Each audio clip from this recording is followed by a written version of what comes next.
Hello, everyone.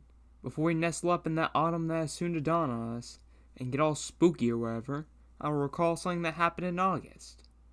About 84 years ago, but in the summer nonetheless. Item number SCP-1712. Object Class Catter.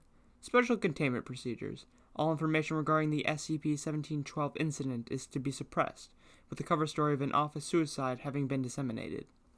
All images of SCP-1712-A picked up by satellite imaging are to be edited by Foundation personnel embedded in organizations capable of observing the anomaly. Foundation-operated probes are to continuously track SCP-1712-A's location. SCP-1712-B is contained within a custom wildlife enclosure at Site-77. The walls in this unit are to be made out of stone and direct interaction is prohibited. In the event that SCP-1712-B breaches containment or requires relocation, the entity is to be tranquilized and handled using specialized equipment. Description: SCP-1712 is the collective designation for true anomalous objects, which manifested as the result of an unexplained event. Raise a notice. Please see attached UE log for details. RAISA stands for Record Keeping and Information Security Administration, for all of you who didn't pay attention during the Ultimate Guide. Despite various attempts at recreating the event utilizing SCP-1712-B and subjects similar to SCP-1712-A, the Foundation has not been successful in creating another SCP-1712 event. SCP-1712-A is the petrified body of one Richard Boyard, a citizen of Chicago, Illinois, in addition to one half of an iron beam. Currently, it is located in the outer rim of the solar system and is moving at a rate of about 20 kilometers per hour, with its speed increasing exponentially. SCP-1712-A is expected to reach observable range within 5 years. I'm pretty sure that's meant to say unobservable range, but who am I to say? Well, we all make mistakes. Trust me, there's a reason I read these documents instead of writing them. Well, two reasons actually. 1, I suck at writing. I can barely write a sentence without misspelling something. 2, I'm neither a Foundation researcher nor would I want to be. It is currently unknown if Boyard possessed any anomalous properties prior to becoming SCP-1712-A.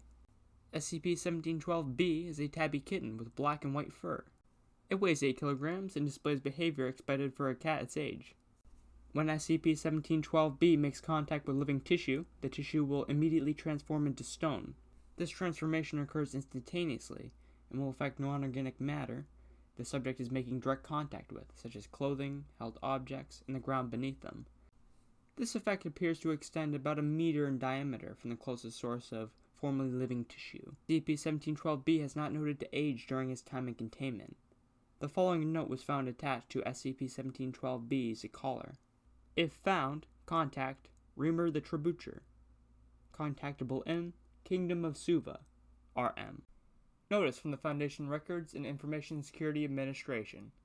The following documentation has been included in the object's files, as they pertain to the related anomaly/anomalies prior to the SCP object classification.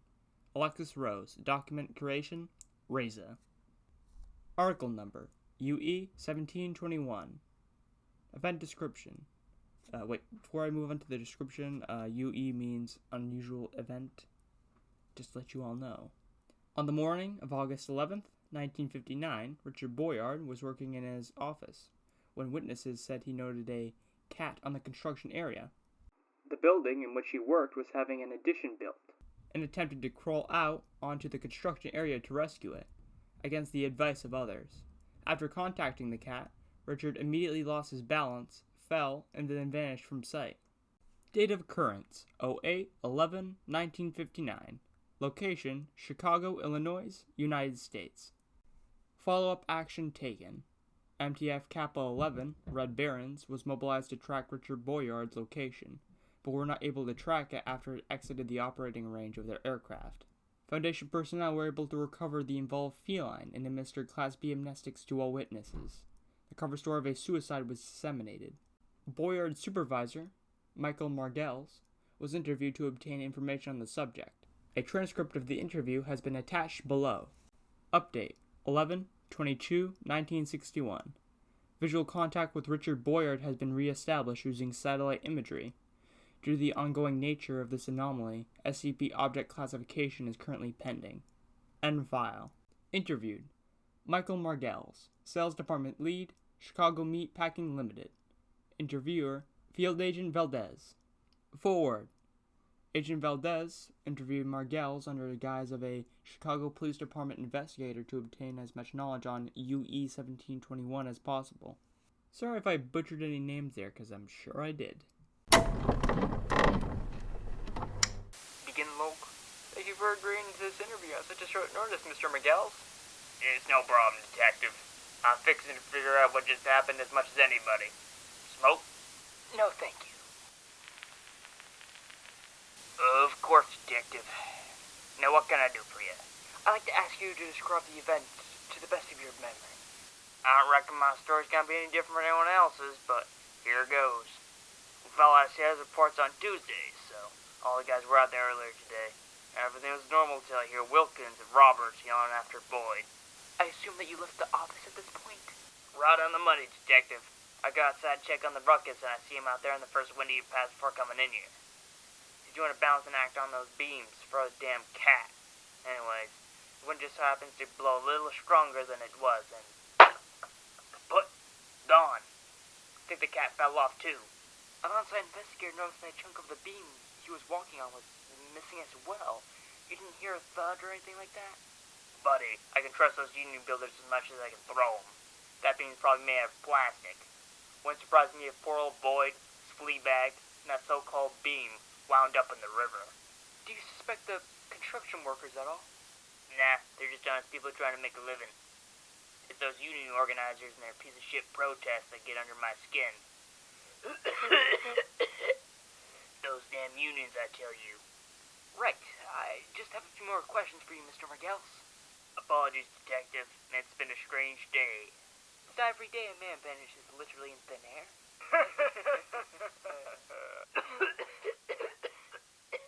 Oh, hell. Excuse me, what were you saying, Detective? Now, I'd like to ask you a few more questions about Mr. Boyd. Did he get along with his coworkers? Any abnormalities in his behavior as of late?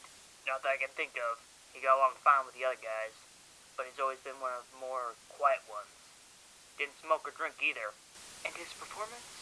Well,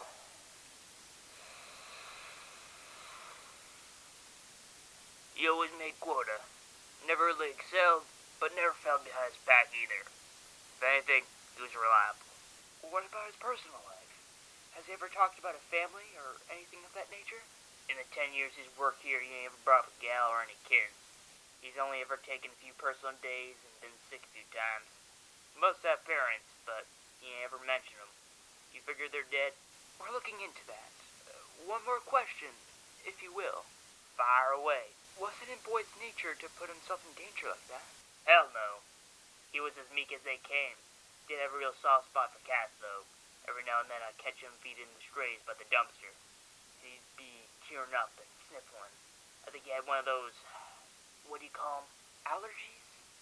Yeah, that's it. Both are silent for 15 seconds. Val stands, grabbing the tape recorder. Well, thank you very much for your time, Mr. Margels. It is greatly appreciated. Do you have anything else for me before I go? Well, may I ask you something? Of course. What do you think happened? No idea. Strange things just happen sometimes, I suppose. End log. Closing statement. Margels was administered Class A amnestics following the interview. Alright. I hope you all have a good day, night, or whatever equivalent you have, and goodbye.